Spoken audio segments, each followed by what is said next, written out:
chien. Oh, dis quoi? On a fait. Bon, c'est ce que je fais le matin. Avant d'aller me préparer. Ce sont mes premiers compagnons. Quand on était jeunes avec nos parents, on a au moins 2, 3, 4 chiens à la maison. Et j'ai repris l'habitude. Ils sont très affectueux, très protecteurs.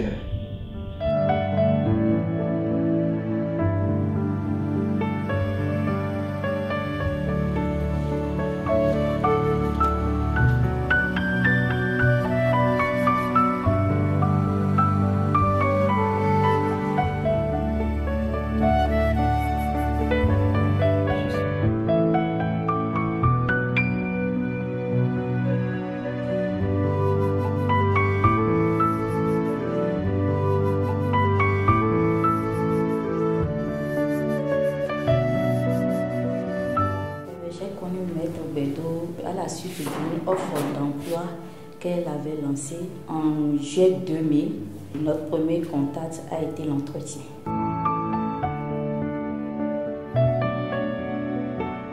Maître Berthaud, contrairement à ce qu'on pense d'elle, elle est une femme simple.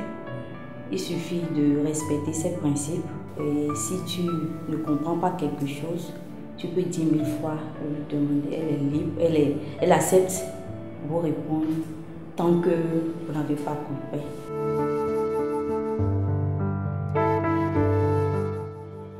C'est une femme de caractère. Elle a le leadership. Et elle est charismatique. Ça, c'est bon parce que c'est pas le leadership qu'il faut asseoir son ascendant sur un groupe. Si on fait l'inverse, c'est pas bon. Madame Berthaud est apparue pour moi au début, disons comme une femme anti-modèle. J'étais peut-être un peu conservateur. C'est la grande militante des droits de l'homme que je retiens d'abord. De son côté social, de son côté engageant.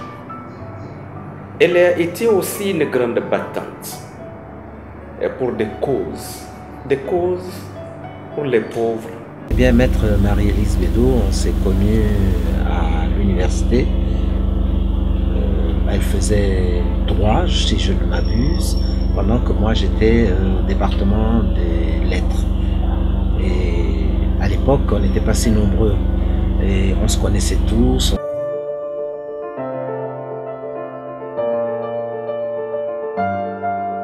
Lorsque je suis revenu de la France pour m'installer ici, j'ai été choqué par beaucoup de choses. Et ce qui m'a le plus choqué, c'est surtout la loi sur le droit de la famille. Il n'y avait pas de code de la famille et il y avait ce qu'on appelle le coutumier du Dahomey, qui est une compilation des us et coutumes de notre pays. Et lorsqu'on doit aborder le statut juridique de la femme, dans ce coutumier du Dahomey, vous lisez noir sur blanc que la femme n'a aucun pouvoir juridique. Elle fait partie des biens de l'homme et de son héritage.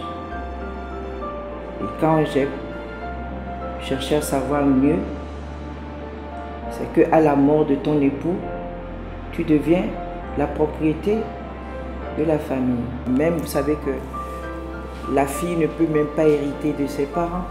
Il n'y a que les garçons qui héritent. Ce qui fait que dans les villages et tout, les femmes n'avaient pas droit à la terre. Jusqu'à présent encore, c'est très difficile.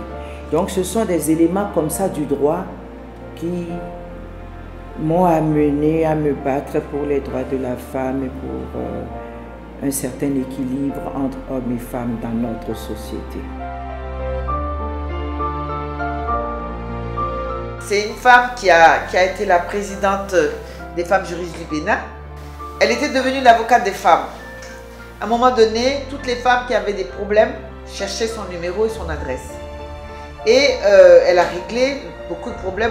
Maître Élise Bédot, elle veut émanciper les femmes.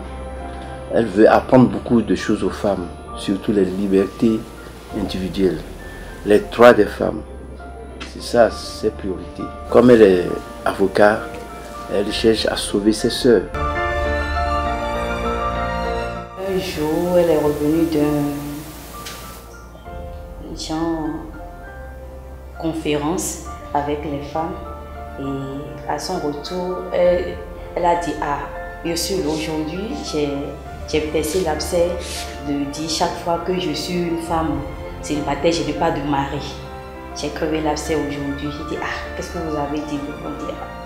Je leur ai dit aux femmes béninoises qui me répètent chaque fois que je n'ai pas de mari que si à mon âge je dois me marier, me remarier, je suis obligée de me marier avec leurs époux. Et à sa grande surprise, elle se répondit: non, non, non, si c'est ça, restez comme vous êtes, ne vous remariez pas. Elle est très engagée politiquement. Elle se bat. Elle a été candidate aux élections présidentielles, quand bien même elle a obtenu un score qui n'est pas très très élogieux, mais elle continue le combat. Et c'est ça. Il y a très peu de femmes qui s'investissent dans ce secteur-là. Et il y a très peu de femmes qui, même si elles échouent, elles continuent le combat. Et cette qualité-là, je lui connais ça. Elle ne mélange pas le cœur et le boulot. Non. Quand il s'agit du travail, ben, elle est impitoyable. Elle est d'une rigueur extrême. Et elle vous mène un train d'enfer. Un train d'enfer. Avec la garde des Sceaux qu'elle était, et c'était pas de tout repos. Hein.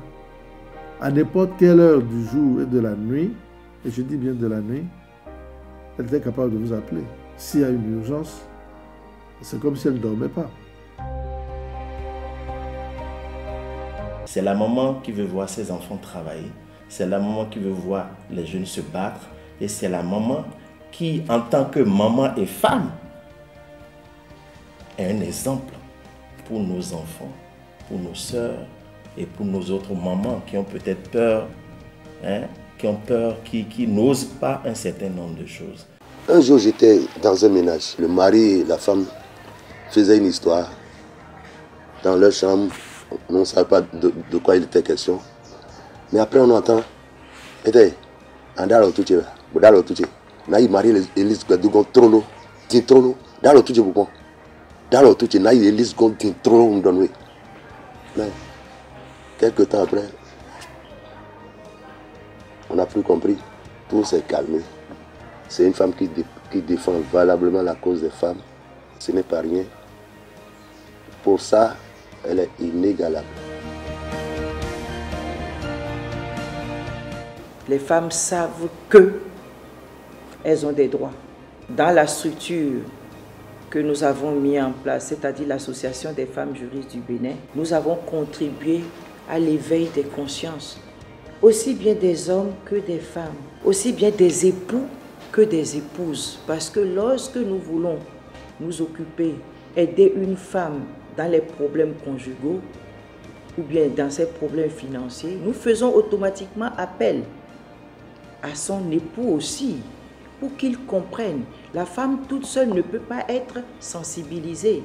Et nous avons touché également les chefs traditionnels qui, petit à petit, ont compris que par rapport même à leurs propres filles, il faut que les filles aillent à l'école et que leur avenir soit mieux assuré par ce qu'elles auront appris.